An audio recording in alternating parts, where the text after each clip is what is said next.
আমাদের যে মৎস্য সম্পদ আছে, সেই যে সাগরের মৎস্য সম্পদ, এইটি যদি আরোহণ করি, আমাদের এই যে বিদেশের মাছ লাগে, তাহলে সেইটা যাতে সিকিউর করা যায়, সেটা এই বইয়ের মধ্যে আছে।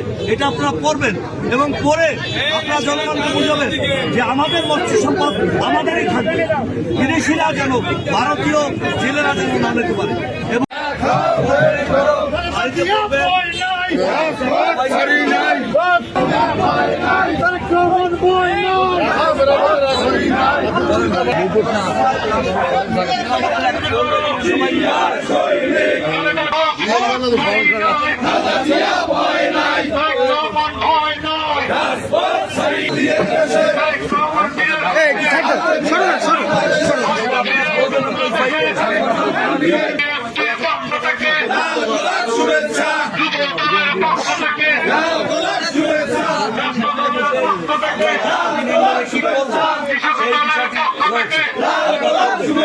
তাহলে প্রশ্ন আছে যে এই আপনি দলের সমর্থক, কেন আপনাকে বিএনপিতে ভোট দেবেন? আপনার গ্রামের বাড়ি যে মানুষগুলো আছে তা আপনাকে প্রশ্ন করবে, তখন আপনি বলবেন 31 দফায় রয়েছে এদেশের দ্বিপক্ষ বিশিষ্ট পার্লামেন্ট। তখন আপনি বলতে পারবেন যে 31 দফায় রয়েছে মুক্তির সনদ।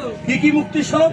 আমাদের প্রতিটা মা বোনকে তাদের একটা কার্ড দেওয়া হবে, যে কার্ড থেকে তার সমস্ত নিত্য প্রয়োজনীয় দ্রব্য নিতে পারবে।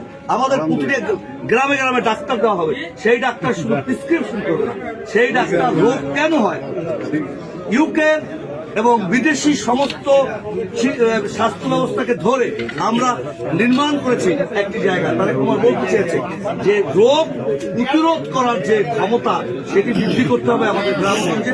এর জন্য তাদের ট্রেনিং দিতে হবে। এই কারণে গ্রাম ডাক্তারের ব্যবস্থা, এই কথাগুলো যার জীবন প্রয়োজন সেটাই এখন আপনি আমাদের সমর্থক। আপনাকে যখন প্রশ্ন করবেন কেন আপনি বিএনপি, ও আচ্ছা আপনি আমাদের নেতা, তাহলে নেতা আপনাকে যদি প্রশ্ন করে হে নেতা আপনার কথা আমি ধানের শেষে ভোট দেবো, তাহলে আপনি 31 দফা দেখে আপনার বলতে হবে যে সকল সার ঔষধ ফ্রি দেওয়া হবে এবং কৃষকের ন্যায্য মূল্য দেওয়া হবে। শ্রমিক যদি আপনাকে জিজ্ঞাসা করে আমার তো চাকরি নাই, আমি কি করে আপনাকে ভোট দেবো, তখন আপনাকে বলতে হবে সমস্ত পাট কলগুলো আবার কোনো প্রতিষ্ঠিত হবে, সেই কোনো প্রতিষ্ঠানের মধ্যে আপনার চাকরি হবে। এই